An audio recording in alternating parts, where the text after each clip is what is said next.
السلام علیکم ورحمۃ اللہ وبرکاتہ۔ تمام اہل پاکستان کو میری طرف سے نذرانہ سلام پیش ہے۔ 14 اگست کے حوالے سے بات کرنی تھی، جب اللہ نے ہمیں ایک بہت خوبصورت خطہ دیا، بہت مبارک ملک دیا، جو جغرافیائی لحاظ سے بھی اس کی بہت خوبصورت اللہ تعالیٰ نے ہمیں یہ اس کی جگہ دی، اور دنیا اور اسباب کے لحاظ سے بھی اللہ تعالیٰ نے اس ملک کو مالا مال کیا۔ لیکن میں چاہتا ہوں تھوڑی سی آپ کو تاریخ بتاؤں کہ اسلام ہندوستان میں کیسے آیا۔ سب سے پہلے محمد بن قاسم رحمۃ اللہ علیہ، انہوں نے 92 ہجری میں سندھ پر حملہ کیا، جب راجہ داہر کے ڈاکوؤں نے مسلمانوں کا ایک قافلہ لوٹ لیا، بحری جہاز۔ تو اس کے بدلے میں مسلمانوں کی طرف سے لشکر کشی ہوئی، اور محمد بن قاسم رحمۃ اللہ علیہ ملتان تک پہنچے۔ ان کے پاس 12,000 کا لشکر تھا، لیکن جب وہ ملتان پہنچے وہ لشکر 1 لاکھ ہو چکا تھا، کہ مقامی لوگ فوج کے اخلاق اور محمد بن قاسم کی سیرت سے اتنے متاثر ہوئے، وہ جوک در جوک مسلمان ہوتے چلے گئے، اور ملتان جب پہنچے تو وہ 1 لاکھ میں تبدیل ہو چکے تھے۔ تو سب سے پہلے سرزمین ہند میں اسلام کی حکومت قائم ہوئی۔ ادھر ہندوستان کے ساحلی علاقوں پر تاجروں کی وجہ سے اسلام پھیل چکا تھا، لیکن باقاعدہ جو حکومت قائم ہوئی وہ سندھ میں ہوئی۔ اس کے بعد اللہ کے نیک بندے صوفیاء کرام آتے رہے اور دعوت دین دیتے رہے، اور ان کے ذریعے سے لوگوں میں اسلام کی بارے میں بیداری ہوئی، اور انہوں نے قبول کرنا شروع کیا اپنی خوشی سے۔ اوپر جو ہندوستان ہے، جس کو اتر پردیش کہتے ہیں، وہاں جو اسلام کی حکومت قائم ہوئی وہ شہاب الدین غوری رحمۃ اللہ علیہ نے حکومت کو قائم کیا۔ اس سے پہلے محمود غزنوی نے 17 حملے کیے، لیکن انہوں نے کوئی حکومت قائم نہیں کی، بلکہ بس فتح کر کے واپس چلے جاتے تھے۔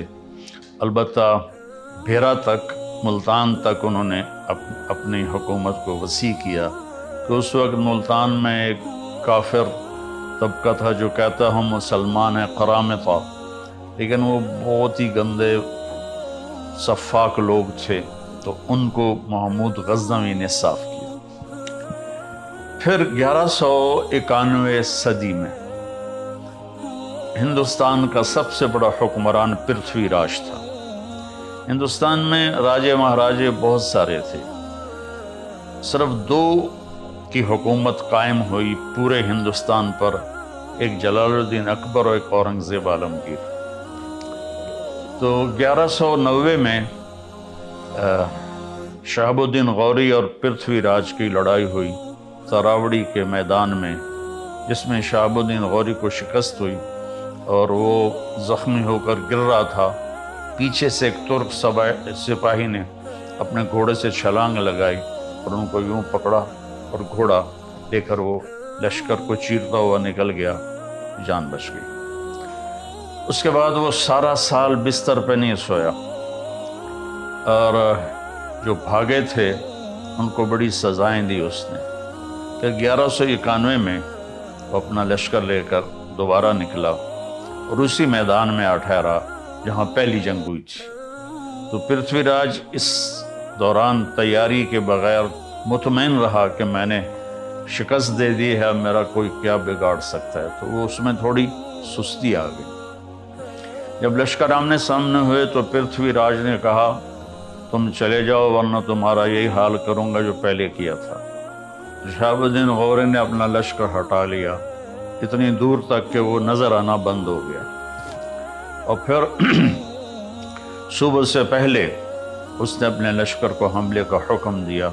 اس وقت پرتھوی راج کا لشکر اپنی پوجا پاٹ میں تھا، تو انہوں نے حملہ کیا، تو اس میں پرتھوی راج قتل ہوا اور ان کو شکست ہوئی۔ اس کی عمر 42 سال تھی۔ تو پھر شہاب الدین غوری رحمہ اللہ تعالی اجمیر گئے، پھر دہلی گئے، وہاں اپنی پوری ایک ٹیم بنائی، اور قطب الدین ایبک ان کا غلام تھا۔ شہاب الدین غوری کی اولاد نہیں تھی، تو انہوں نے قطب الدین ایبک کو اپنا غلام بنایا ہوا تھا۔ تو انہوں نے اپنا پایا تخت لاہور بنایا، اور دہلی میں التمش تھا ان کا غلام، اس کو بٹھایا، اور ملتان میں ناصر الدین قباشہ تھا، اس کو بٹھایا۔ شہاب الدین غوری واپس افغانستان جا رہے تھے، راستے میں چکوال کے قریب رات میں وہاں کے مقامی لوگ گکھڑ تھے، انہوں نے حملہ کیا، اور اس میں شہاب الدین غوری شہید ہو گئے۔ تو قطب الدین بھی کوئی زیادہ حکومت نہیں کر سکے، 4 سال حکومت کی، اور ان کا انتقال ہو گیا۔ میں جب لاہور پڑھتا تھا سینٹرل ماڈل سکول، تو انارلی کے پیچھے ایک گلی تھی، وہاں سے گزرتے تو ایک قبر جس میں محلے والے کوڑا پھینکتے تھے، وہ قبر ہوتی تھی۔ ایک دفعہ غور سے پڑھا تو وہ قطب الدین ایبک کی قبر تھی۔ پھر ضیاء الحق مرحوم نے اسے وسیع کیا اور مکان خرید کے ڈھا کے بڑا اچھا خوبصورت ان کا مقبرہ بنایا۔ اس کو خاندان غلامہ کہتے ہیں۔ پہلا خاندان جس نے حکومت کی وہ خاندان غلامہ ہے، کہ اصل غلام تھے سارے اور حکومت میں آ گئے تو خاندان غلامہ کہتے ہیں۔ التمش اتنا نیک آدمی تھا، جب خواجہ قطب الدین بختیار کاکی کا انتقال ہوا تو انہوں نے وصیت کی میرا جنازہ وہ پڑھائے جس کی تہجد فوت نہ ہوئی ہو اور جس کی عصر کی سنتیں فوت نہ ہوئی ہوں، میرا جنازہ وہ پڑھائے۔ تو سناٹا چھا گیا، میت سامنے اور کوئی نکلتا ہی نہیں، چونکہ عصر کی سنتیں تو غیر موقدہ ہیں، کوئی پڑھے نہ پڑھے۔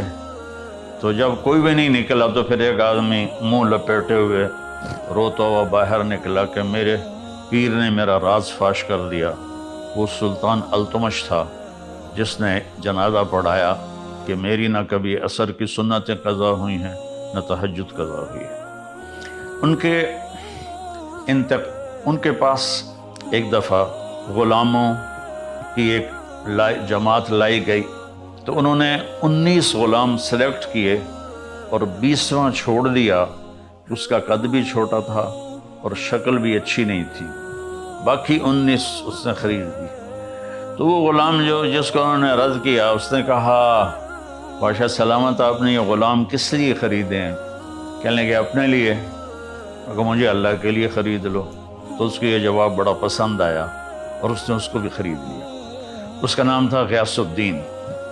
تو جب یہ التمش کی سلطنت عرصہ چلی، اس میں اس کی ناصر الدین بہت نیک آدمی تھا، اور اس کی بیٹی رضیہ سلطانہ التونیہ سے شادی کر کے حکومت کی کوشش کی، لیکن قائم نہ ہو سکی۔ ترک سردار عورت کی حکمرانی پر سیخ پا ہو گئے، پھر وہ لڑائی میں بھاگ گئی، پھر قتل ہو گئی۔ تو اس کے بعد غیاث الدین بلبن حکمران بنا۔ غیاث الدین بلبن اس وقت دیپال پور میں گورنر تھا۔ تو وہاں جب شور شرابہ ہوا، سلطنت کمزور ہوئی، تو وہ یہاں سے گیا اور اس نے دہلی کے تخت پہ قبضہ کیا اور اس نے 20 سال حکومت کی۔ اور غیاث الدین بلبن کا یہ احسان ہے ہندوستان کے مسلم نان مسلم پر کہ اس نے واحد بادشاہ جس نے تاتاریوں کے حملوں کو ناکام بنایا، اور تاتاری ہر دفعہ شکست کھا کے پیچھے ہٹے، واپس بھاگے۔ آخری جنگ میں اس کا بیٹا محمد وہ شہید ہو گیا، اس کا ایک ہی بیٹا تھا۔ تو اس کے غم میں پھر 7ویں دن وہ بھی مر گیا اس دکھ میں۔ تو حکومت خلجی خاندان میں شفٹ ہو گئی۔ علاؤ الدین خلجی تھا جس نے اپنی حکومت قائم کی۔ اس کے بعد جلال الدین خلجی، جلال الدین خلجی کا بھتیجا تھا علاؤالدین، جلال الدین کو غلاموں نے قتل کر دیا۔ تاریخ والے کہتے ہیں اس میں علاؤالدین کا ہاتھ تھا، لیکن مجھے نہیں لگتا، چونکہ وہ بہت نیک آدمی تھا۔ تو علاؤالدین نے پھر کوئی 20 سال کے قریب حکومت کی۔ وہ بھیس بدل کے بازاروں میں پھرتا تھا اور چیزوں کے بھاؤ دیکھتا تھا، لوگوں کے حال پوچھتا تھا۔ تو خلجی خاندان جب ختم ہوا تو اس کے بعد آیا تغلق خاندان۔ تغلق میں محمد تغلق واحد بادشاہ ہے۔ وہ تھا سر پھرا، چھوٹی چھوٹی بات پہ قتل کرا دیتا، لیکن وہ واحد بادشاہ ہے جس نے علماء کو کہا خانقاہوں سے نکلو، مسجدوں سے نکلو اور جا کر اسلام کی تبلیغ کرو، تم بیٹھ کے کھاتے رہتے ہو۔ تو اس نے دعوت اسلام شروع کروائی محمد تغلق نے۔ تو تغلق کے دور میں 1398 میں وہ بدماش تیمور آیا، جو ادھر سے کلات کے راستے سے آیا، ملتان کو تباہ کیا۔ یہ میرا چھوٹا سا قصبہ تو لمبا ہے، اس کی اینٹ سے اینٹ بجا دی۔ پھر وہاں سے وہ بٹھنڈا کی طرف نکلا، اسے تباہ کیا۔ بٹھنڈا سے دہلی پہنچا، اسے تباہ و برباد کر دیا۔ وہ اس کی عادت تھی، وہ پہلے دن جب لشکر گھیرا ڈالتا تھا نا شہر کا، تو سفید جھنڈا لہراتا تھا۔ اس کا مطلب تھا کہ ہم سے صلح کر لو، ہم سے لو، تمہارا مال لوٹیں گے، تمہیں کچھ نہیں کہیں گے۔ اگر وہ اس پہ نہیں آتے تو دوسرے دن وہ سرخ جھنڈا لہراتا تھا کہ میں صرف فوجیوں کو قتل کروں گا، عوام کو کچھ نہیں کہوں گا، تم ہتھیار ڈال دو۔ تیسرے دن وہ کالا جھنڈا لہراتا تھا کہ اب میں نہ کوئی بچہ چھوڑوں گا، نہ کوئی بچی، نہ عورت، نہ مرد۔ تو اس نے دہلی پہ حملہ کیا، آگ لگا دیتا تھا شہروں کو، اور زندہ لوگوں کو دفن کروا دیتا تھا، اور اپنے دشمنوں کو زندہ کڑا کے تیل میں ڈال کے اپنے سامنے جلا دیتا تھا، اور لوگوں کی کھال اتروا دیتا تھا۔ تو 1398 میں وہ اصل میں اس نے چین پہ حملے کا ارادہ کیا۔ تو اس نے کہا پیسہ کہاں سے ملے گا؟ تو اس کے مشیروں نے کہا کہ ہندوستان بہت مالدار ہے، یہاں لوٹ مار کرنے آیا تھا۔ تو اس کے بعد 1 لاکھ قیدی بنا کے واپس گیا اور سادات کو حکومت دے گا، سادات خاندان کی حکومت۔ میں مختصر بتا رہا ہوں تاکہ آپ کے سامنے ایک تصویر آ جائے۔ تو واپس جا رہا تھا تو اس کو سفر میں دشواری پیش آئی کہ 1 لاکھ آدمیوں کو لے کے چلا ہونا کہ سب کے سر اڑا دو تاکہ ہم آسانی سے سفر کر سکیں۔ سب کے سر اڑا دی۔ سادات خاندان کے بعد جب ان میں انتشار ہوا اور وہ بکھر گئے تو لودھی خاندان کی حکومت آئی، بہلول لودھی۔ تغلق میں فیروز تغلق بہت بڑا بادشاہ تھا۔ یہ جو مقبرہ بنا ہوا ہے ملتان میں شاہ رخ العالم رحمۃ اللہ علیہ کا، یہ فیروز نے اپنے لیے بنوایا تھا، لیکن جب شاہ رخ العالم کا انتقال ہوا تو اس نے کہا ان کو یہاں دفن کیا جائے۔ تو وہ علم دوست تھا، علماء کی قدر کرتا تھا۔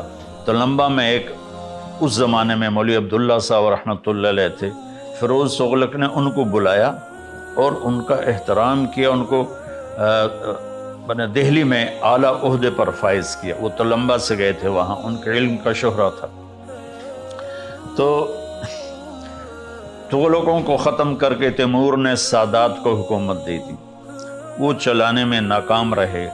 تو بہلول لودھی پٹھان خاندان سے تھا، اس نے چڑھائی کی اور قبضہ کیا اور پٹھان خاندان کی حکومت قائم ہو گئی۔ تو اس کا آخری بادشاہ تھا ابراہیم لودھی۔ وہ بڑا شکی مزاج، چھوٹی چھوٹی بات پہ قتل کروا دیتا تھا اور لالچی تھا، خزانہ جمع کر کے رکھتا تھا۔ تو لاہور کا جو اس کا صوبے دار تھا، گورنر تھا، اس نے بابر کو دعوت دی کہ تم آؤ اور آ کر دہلی پر حملہ کرو، ہم تمہاری مدد کریں گے۔ تو 1526 میں پھر بابر آیا اور اس نے پانی پت کے میدان میں پہلی لڑائی ہوئی۔ اس میں بابر کے ساتھ صرف 12,000 فوج تھی اور ادھر ابراہیم کے پاس 1 لاکھ کی فوج تھی۔ یہ جو موٹر وے کے راستے میں پہاڑ آتے ہیں، ان کو وہاں ایک جھیل ہے کلر کہار، وہاں جھیل ہے، وہاں ایک پتھر آج بھی پڑا ہوا ہے جس پر کھڑے ہو کر بابر نے اپنی فوج کو تیار کیا تھا کہ بس جان دینی یا پیچھے نہیں جانا ہے۔ بابر بہت سمجھدار تھا لڑائی میں، تو اس نے 12,000 کے ساتھ ابراہیم کے 1,00,000 کے لشکر کو شکست دی، اور ابراہیم اس میں قتل ہوا۔ اس نے اس کو بڑی عزت سے اس کا جنازہ پڑھوایا، وہیں اسے دفن کیا، اور مغلیہ خاندان کی سلطنت شروع ہو گئی۔ مغلیہ خاندان واحد خاندان ہے جس نے ہندوستان پر 1526 سے لے کر اور 1857 تک حکومت کی، کوئی 325 سال۔ باقی کوئی 20 سال میں، کوئی جیسے بلبن 20 سال کی حکومت کر کے اکیلا تھا، شہید ہو گیا، بچے کے غم میں وہ فوت ہو گیا۔ تو خاندان غلامہ تھا، بلبن تھا، خلجی تھا، تغلق تھے، سادات تھے، انہوں نے سب تھوڑا عرصہ حکومت کی۔ تو یہ جو تھا مغلیہ خاندان، انہوں نے لمبا عرصہ حکومت کی، لیکن ان بادشاہوں میں سوائے محمد تغلق کے کوئی نہیں تھا جس نے اسلام کی دعوت پھیلائی ہو۔ ان کو بس ملک گیری کا شوق اور اپنی حکومت بڑھانے کے شوق تھے، جس کی وجہ سے وہ دعوت ان کو یاد ہی نہیں تھی کہ ہم نے کوئی اسلام بھی دنیا میں پھیلانا ہے یا ہندوستان میں اسلام پھیلانا ہے۔ تو پھر بابر سے لے کر بہادر شاہ ظفر تک 1857 میں یہ جو جنگ آزادی ہوئی، اصل تو اس سے پہلے ہی مغلیہ سلطنت ختم ہو گئی تھی شاہ عالم ثانی کے دور میں، اور میں حیران ہوں کہ انگریز آئے اور جہانگیر سے ملے، اس کے سر تاجر لوگ، اس کے سر میں درد ہوتا تھا بہت، تو انہوں نے، اب ہماری دیسی دواؤں میں کوئی ایسی دوا نہیں جو سر درد کو فوری ٹھیک کرے، انہوں نے اس کو اپنی وہ گولی دی، وہ ایک دم ٹھیک ہو گیا۔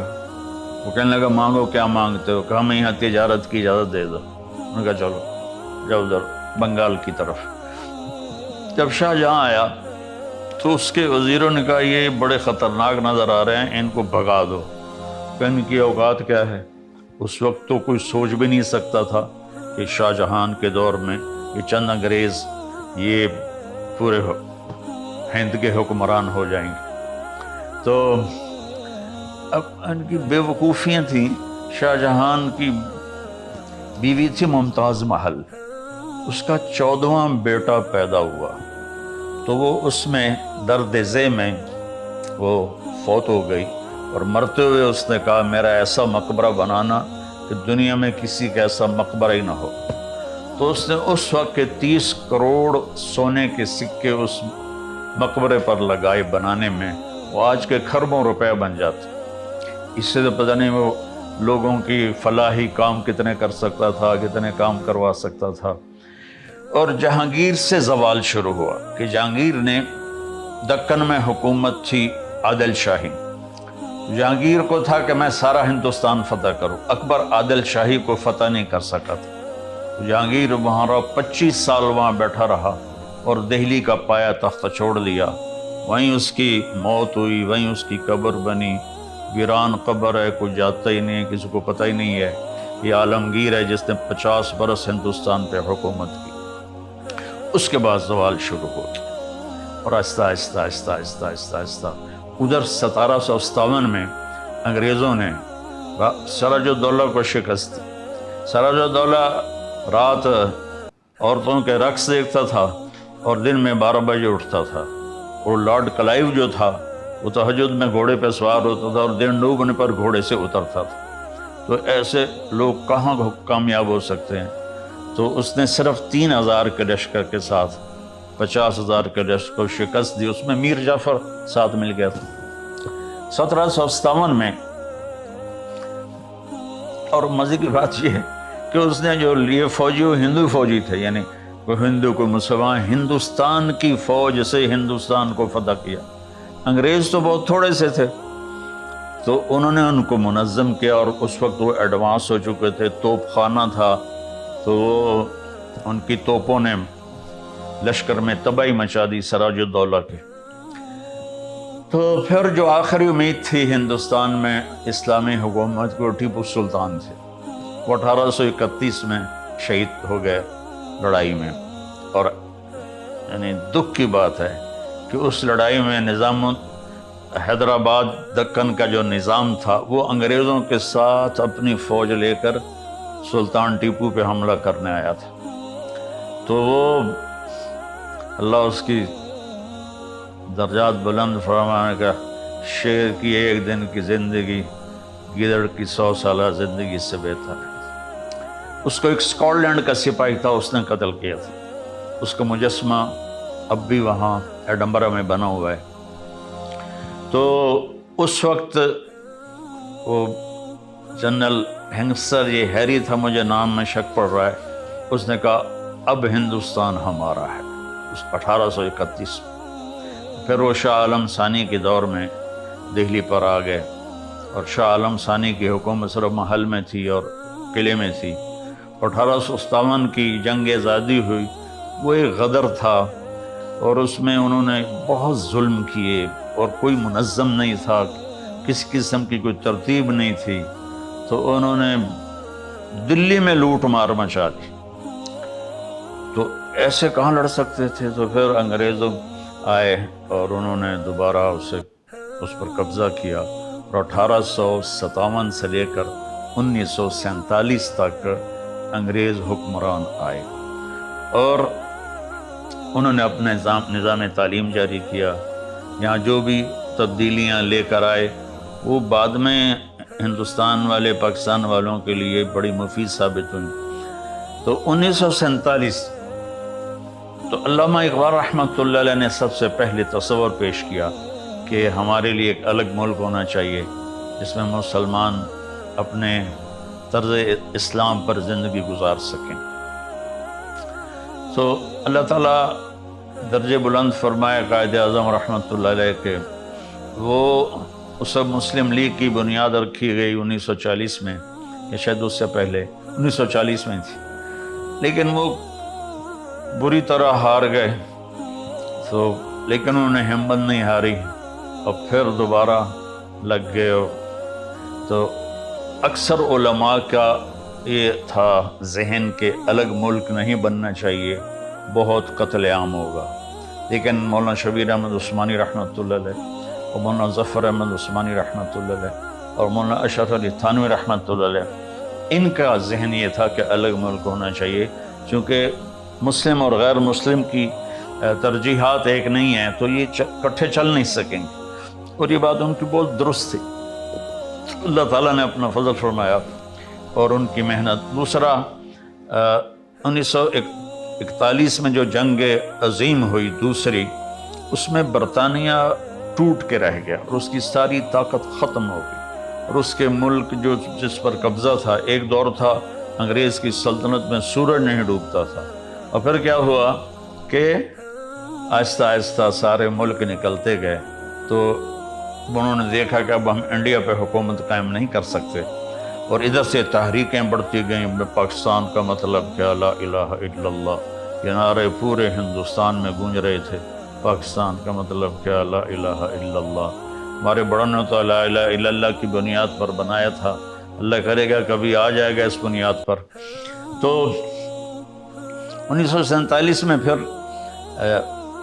اللہ تعالیٰ نے ایسی رات عطا فرمائی، رمضان 27 شب لیلۃ القدر پاکستان کے وجود میں آنے کا اعلان ہوا۔ یہ اتفاقاً نہیں تھا، یہ اس اللہ کا انتخاب تھا کہ اس مبارک رات میں مجھے اس ملک کو وجود دینا ہے۔ تو اس کے اعلان کے بعد پھر بہت تکلیف دیکھنی پڑی، لیکن آزادی کے لیے تکلیفیں تو جھیلنی پڑتی ہیں۔ تو لٹے پٹے قافلے پہنچتے تھے، پوری گاڑی میں ایک زندہ نہیں ہوتا تھا، سب کی لاشیں پڑی ہوتی تھیں، کچھ 6 لاکھ کے قریب لوگ شہید ہوئے۔ میرے والد صاحب رحمۃ اللہ علیہ کے ایک تھے عبدالقدوس صاحب، وہ جلندھر کے تھے، وہ کبھی کبھی آتے تھے ابا جی سے ملنے، وہ سہیوال جو سرگودے والا وہاں رہتے تھے۔ تو ایک دن وہ بات کر رہے تھے، میں بھی بیٹھا تھا کہ میاں صاحب میں جب نکلا تو اکیلا نکلا، پتہ نہیں خاندان کہاں گیا، میں کہاں گیا۔ تو دن میں گنے کے کھیت میں چھپ جاتا تھا، اور رات کو پھر میں پیدل چلتا تھا، اور میرا سفر تھا لاہور کی طرف۔ لیکن چلتے چلتے چلتے میں دریائے ستلج پہنچ گیا۔ اس وقت دریائے ستلج موجیں اور ٹھاٹھیں مارتا تھا۔ اب پیچھے ہٹیں تو قتل ہیں اور آگے جائیں تو ڈوبنا ہے، کہنے کہ تیرنا آتا نہیں تھا۔ تو میں نے کہا میں قتل ہونے سے بہتر ہے پانی میں ڈوب کے مر جاؤں۔ تو انہوں نے ایک لکڑی ان کو ملی ذرا بڑی سی، وہ اٹھا کے نا اس کو پکڑ کے پانی میں کود گئے۔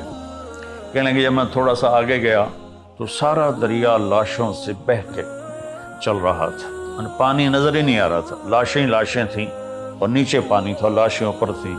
تو میں لکڑی کے تو میں زندگی بھی تھی، لکڑی کی برکت سے چلتے چلتے چلتے دریائے ستلج کا کنارہ دوسرا آ گیا تو وہ پاکستان تھا۔ تو اس طرح میری جان بچی اور میں پہنچا۔ تو یہ ایک بہت بڑی قیمت تھی جو دینی پڑی۔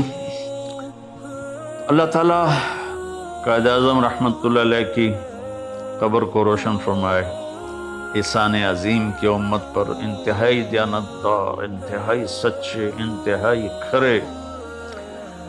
تو ایک دفعہ مولانا شبیر احمد عثمانی رحمۃ اللہ علیہ سے کسی نے پوچھا آپ نے قائد اعظم کا جنازہ کیوں پڑھایا؟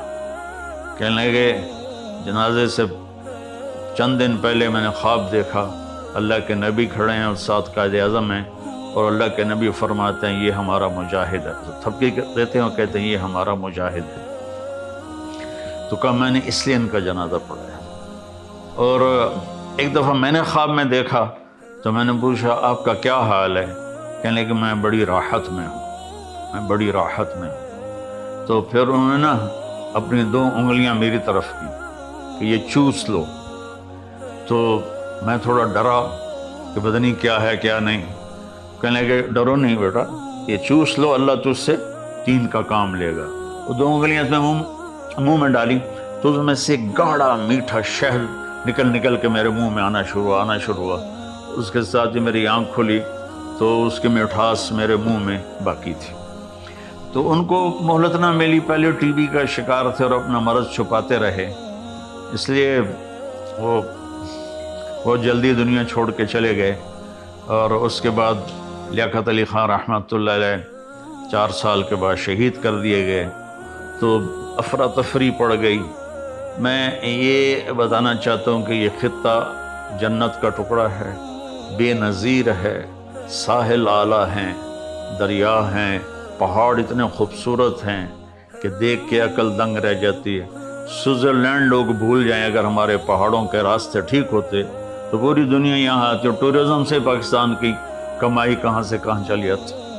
تو اللہ تعالیٰ نے اور ہمیں 4 موسم دیے ہیں، 4 موسم دیے ہیں، زمین کے اندر خزانے دیے ہیں، اور زمین اتنی زرخیز ہے کہ پوری دنیا میں بہت کم ملک ایسے ہوں گے جن کے پاس ایسی زمین ہو جو اللہ تعالیٰ نے ہمیں دی ہے، معدنیات دی ہیں۔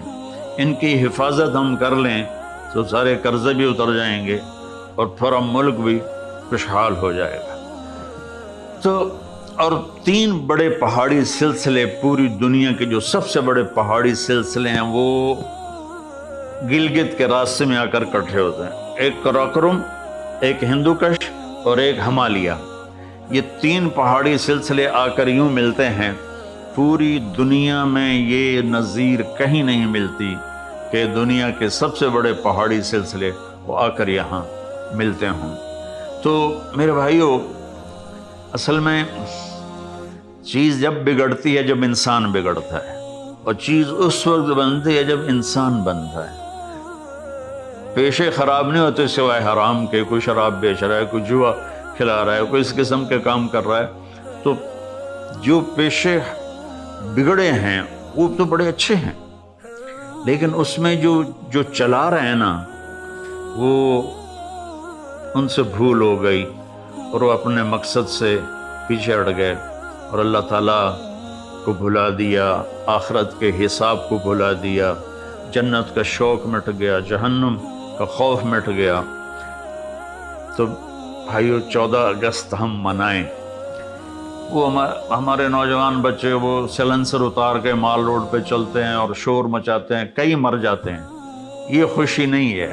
ہم 14 اگست اس طرح منائیں کہ آج کے بعد ہم جھوٹ نہیں بولیں، آج کے بعد ہم دھوکہ نہیں دیں، آج کے بعد ہم کسی سے برا سلوک نہیں کریں گے، آج کے بعد ہم رزق حرام نہیں کمائیں گے، رزق حلال کمائیں گے، اپنے والدین کی خدمت کریں گے، بہن بھائیوں سے اچھا سلوک کریں گے، اپنی بیوی کے ساتھ حسن سلوک کریں گے، سسرال کے ساتھ حسن سلوک کریں گے، بیوی اپنے خامدوں سے اچھا سلوک کریں گی، ان کے ماں باپ کو عزت دیں گی۔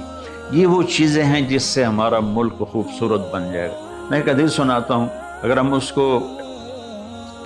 اس کو لے لیں تو پورا معاشرہ ٹھیک ہو جائے۔ ہمارے نبی وضو فرما رہے تھے تو صحابہ وضو کا پانی نیچے سے پکڑ لے کر کوئی منہ پہ مل رہا تھا، کوئی پی رہا تھا، کوئی ادھر مل رہا تھا، کوئی ادھر مل رہا تھا، تو آپ نے فرمایا یہ کیوں کر رہے ہو؟ کہ یا رسول اللہ آپ کی محبت میں کر رہے ہیں۔ آپ نے فرمایا محبت ایسے تھوڑا ہی ہوتی ہے، میں بتاتا ہوں مجھ سے محبت کرنے والا کون ہے۔ جو 3 کام کرے گا وہ ہے مجھ سے اور اللہ سے محبت کرنے والا، تو اس کو بشارت ہے کہ اللہ اس کا رسول بھی اس سے محبت کریں گے۔ تو انہوں نے فرمایا یا رسول اللہ فرمائیے، آپ نے فرمایا فَلْيَصْدِقِ الْحَدِيثَ إِذَا حَدَّثَ، زندگی میں جھوٹ نہ بولے، زندگی میں جھوٹ نہ بولے، سچ بولے، وہ ہے مجھ سے پیار کرنے والا، وہ ہے جس سے میں اور میرا رب بھی پیار کریں گے۔ فَلْيُؤَدِّ الْأَمَانَةَ إِذَا اؤْتُمِنَ، کبھی کسی کو دھوکہ نہ دے۔ حضرت عمر رضی اللہ تعالیٰ عنہ کا فرمان ہے کہ لوگوں لا یغرنکم تنطنط الرجل باللیل فی صلاته ان رجل الرجل من ادى الامانة اذا اؤتمن ومن سلم المسلمون من لسانه ويده، کہ لوگوں کسی کو تہجد میں دیکھو بڑی آہیں بھر رہا ہے اور بڑا رو رہا ہے، سجدے میں اس کے آنسو نکل رہے ہیں اور قیام میں اس کے آنسو نکل رہے ہیں، تو یہ تمہیں دھوکہ نہ لگے، ایک بڑی وڈی سرکار ہے۔ بڑا کون ہے؟ جو کسی کو دھوکہ نہ دے اور جو کسی کو تکلیف نہ پہنچائے، وہ سب سے بڑا انسان۔ ایک صحابی نے عرض کی یا رسول اللہ، اچھا میں وہ 2 باتیں بتا رہے، تیسری بات میں بتاتا ہوں۔ تو آپ نے فرمایا میرا امتی ہر گناہ کر سکتا، 2 کبھی نہیں کرے گا، ایک جھوٹ نہیں بولے گا، ایک دھوکہ نہیں دے گا، ایک جھوٹ نہیں بولے گا، ایک دھوکہ نہیں دے گا۔ میں دوبارہ دہراتا ہوں، ایک جھوٹ نہیں بولے گا، ایک دھوکہ نہیں دے گا۔ ہم اپنے ملک سے جھوٹ کیسے نہ، حکومت تو نہیں نکال سکتی، ہم نے نکالنا ہے۔ ہم اپنے ملک سے دھوکے بازی تو نہیں نکال سکتے، حکومت کو دھوکے بازی نہیں نکال سکتی، ہر جگہ کہاں پہرے لگائیں گے، چاہے کسی کو بٹھا دو۔ ہم نے خود دھوکے بازی کو، فراڈ کو ختم کرنا ہے۔ اور تیسری بات آپ نے فرمائی فَلْيُحْسِنْ جِوَارَ مَنْ جَوَرَهُ، سبحان اللہ۔ آپ نے فرمایا اور تیسری مجھ سے محبت کی نشانی یہ ہے کہ مجھ سے محبت کرنے والا اچھے اخلاق والا ہوتا ہے اور وہ پڑوسیوں کے ساتھ بہت اچھا سلوک کرتا ہے اور ان کی تکلیف کو برداشت کرتا ہے۔ یہ حسن اخلاق ہے، حسن خلق ہے، تو جس سے ہمارا ملک جنت کا ٹکڑا بن جائے گا۔ ہمارے ملک میں شہد کی نہریں بہیں تو بھی شاداب نہیں ہوگا، سونے چاندی کی بارش ہو تو بھی شاداب نہیں ہوگا۔ انسانوں کے اندر سے یہ صفات نکلیں، سچ بولیں، جھوٹ نہ بولیں، دینداری سے کریں، دھوکہ نہ دیں، اچھا سلوک کریں، پڑوسی ہندو ہے، مسلم ہے، وہ غیر مسلم ہے، جو بھی ہے ان سے اچھا سلوک کریں۔ عبداللہ بن عمر رضی اللہ عنہ کے پڑوس میں ایک یہودی رہتا تھا، ان کے گھر میں مہینے میں 1 دفعہ گوشت پکتا تھا، تو جس دن گوشت پکتا تو فرماتے بھائی ہمارے پڑوسی کو پہنچایا ہے؟ تو گھر والے کہتے جی نہیں، پہلے آپ کھا لیں۔ کہ نہیں، پہلے میرے پڑوسی کو بھیجو، یہودی، اس کے بعد میں کھاؤں گا۔ اس کو بھیجتے، اس کے بعد کھاتے تھے۔ تو ملک انسان چلاتے ہیں، اور انسان اگر بگڑ جائے تو سارا ملک بگڑ جاتا ہے، انسان سدھر جائے تو سارا ملک سدھر جاتا ہے۔ اور سدھار کیسے آتا ہے؟ وہ ہے اللہ اس کے رسول کی اطاعت۔ من یطع اللہ ورسولہ فقد فاز فوزا عظیما، جو اللہ اس کے رسول کی اطاعت کرتا ہے وہ بہت بڑی کامیابی کو لے لیتا ہے۔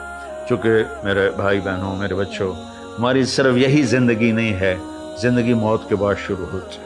اور پتہ نہیں کہاں کس وقت میں اللہ تعالیٰ ہمیں بلا لے اٹھا لے، تو ہم ان صفات سے جب مزین ہو کر پہنچیں گے اللہ کے دربار میں تو آسمان کے فرشتے بھی خوش ہوں گے اور اللہ کا عرش بھی خوش ہوگا اور اللہ بھی خوش ہوگا، اور اللہ یا ایتھا النفس المطمئنہ ارجعی الی ربک راضیۃ مرضیہ فادخلی فی عبادی وادخلی جنتی، اللہ کہے گا اے نیک روح، اے میرے نیک بندے، آ جا اپنے رب کے پاس، میری جنت میں چلا جا، میرے نیک بندوں میں داخل ہو جا۔ انسان دنیا میں آئیڈیل لائف ڈھونڈتا ہے۔ ایک بادشاہ نے بہت بڑا گھر بنایا، بہت عالی شان بنایا، تو اس نے اپنے مشیر بلوائے، عوام بلائی کہ میرا محل کیسا ہے؟ سب نے کہا بہت اچھا، بہت اچھا۔ دو آدمیوں پہ نظر پڑی، وہ بول نہیں رہے تھے، خاموش تھے۔ تو بادشاہ نے ان کو متوجہ کیا، بھائی آپ کچھ نہیں بولے، کچھ آپ بھی بتاؤ۔ کہنے کہ بادشاہ سلامت، اس محل میں کوئی عیب نہیں، بس دو ہیں چھوٹے چھوٹے عیب، وہ نکل جائیں تو پھر اس جیسا کوئی دنیا میں محل ہے ہی نہیں۔ کہ کیا ہے؟ سب نے کہا کیا ہے، کیا کی نظر آیا تانوں؟ ویندے کدھر سونا تانوں کی نظر آ گیا؟ کہنے کہ بادشاہ سلامت، ایک تو عیب یہ ہے کہ اس گھر کا بنانے والا چھوڑ کے مر جائے گا، اور دوسرا عیب یہ ہے کہ ایک دن یہ محل اجڑ کے کھنڈر بن جائے گا۔ میں جب اسپین گیا تو میں غرناطہ گیا، تاریخ سے میری دلچسپی ہے، تو عبد الرحمن ثالث نے وہاں ایک محل بنایا تھا جو 25 سال میں بنا تھا، اور آج کا 4 کھرب روپے اس پہ لگا تھا، 4 کھرب، پوری چھت ہیروں سے جڑی ہوئی تھی، اور سارے پلر پر سونا اور اس میں ہیرے یاقوت تھے، اور اس میں نا پارے کے تالاب تھے۔ تو جب پارا تو ایسا ایسے ہوتا رہتا نا، ٹھہرتا نہیں، جب سورج کی شعائیں پڑتی تو وہ ایسے ایسے حرکت کرتے ہوئے محل پہ پڑتی تو پورا محل رقص کرتا ہوا نظر آتا، ایسے لگتا تھا پورا محل رقص کر رہا ہے۔ 25 برس میں وہ محل بنا، 25 برس اس میں رہنا اس کو ملا، 50 برس اس نے حکومت کی، اور میں اس کی تاریخ پڑھ رہا تھا، اس نے کہا کہ میں نے 50 سال حکومت کی، ہر دشمن کو زیر کیا اور اپنی ہر خواہش کو پورا کیا، لیکن میں نے سکون کے دن گنے 50 سال میں تو صرف 14 دن تھے، مجھے صرف 14 دن سکون کے ملے ہیں۔ 25 سال کے بعد وہ مر گیا، تو اگلے 25 سال کے بعد اشبیلیہ میں اسلامی حکومت تھی، وہ ٹوٹ گئے تھے، انہوں نے غرناطہ پہ حملہ کیا اور اس محل کی اینٹ سے اینٹ بجا دی۔ تو میں جب غرناطہ گیا تو میں نے ان سے کہا بھائی یہاں ایک محل تھا قدیم، وہ ڈھونڈو، وہاں کے مقامیوں کو پتہ ہی نہیں تھا، تو وہ ایک مل گیا، اس نے کہا جی ادھر ایک کھنڈر ہے، میں نے کہا وہاں لے چلو۔ میں جب گیا تو وہ پہاڑ کے دامن میں اس نے وہ گھر بنایا تھا، اس کی ایک باندی تھی زہرا، اس کے عشق میں اس نے اتنا پیسہ برباد کیا اور اتنی دولت برباد کی، اور 50 سال کے بعد وہ گھر نظر آتش ہو گیا اور اس کی اینٹ سے اینٹ بج گئی۔ تو مشکل یہ ہے، ہم یہاں جنت بنا نہیں سکتے، آئیڈیل ہوم بنا نہیں سکتے، کیونکہ موت پیچھے کھڑی ہوئی ہے۔ تو کیا کریں پھر؟ اپنی آخرت کو مقدم کریں، اپنی آخرت کو سمجھ۔ اجل ہی نے چھوڑا، اجل کہتے ہیں موت کو، اجل ہی نے چھوڑا نہ کسرا نہ دارا۔ کسرا اور دارا 2 بڑے بادشاہ تھے، دونوں ایران کے تھے، اسی سے سکندر صفات بہارا، سکندر یونانی، ہر ایک لے کے کیا کہا نہ حسرت ستارہ، پڑا رہ گیا سب یوں ہی ٹھاٹ سارا، جگہ جی لگانے کی دنیا نہیں ہے، یہ ورد کی جا ہے تماشا نہیں ہے، تجھے پہلے بچپن نے برسوں کھلایا، جوانی نے پھر تجھ کو مجنوں بنایا، بڑھاپے نے آ کے کیا کیا ستایا، اجل تیرا کر دے گی بالکل صفایا، جگہ جی لگانے کی دنیا نہیں ہے، یہ ورد کی جا ہے تماشا نہیں ہے، یہی تجھ کو دھن ہے رہوں سب سے اعلیٰ، وہ زینت نرالی ہو فیشن نرالا، جیا کرتا ہے کیا یوں ہی مرنے والا، تجھے حسن ظاہر نے دھوکے میں ڈالا، جگہ جی لگانے کی دنیا نہیں ہے، یہ ورد کی جا ہے تماشا نہیں ہے، کیونکہ حرص و حوث کو چھوڑ میاں، مت دیس بدیس پھرے مارا، قزاق اجل کا لوٹے ہے،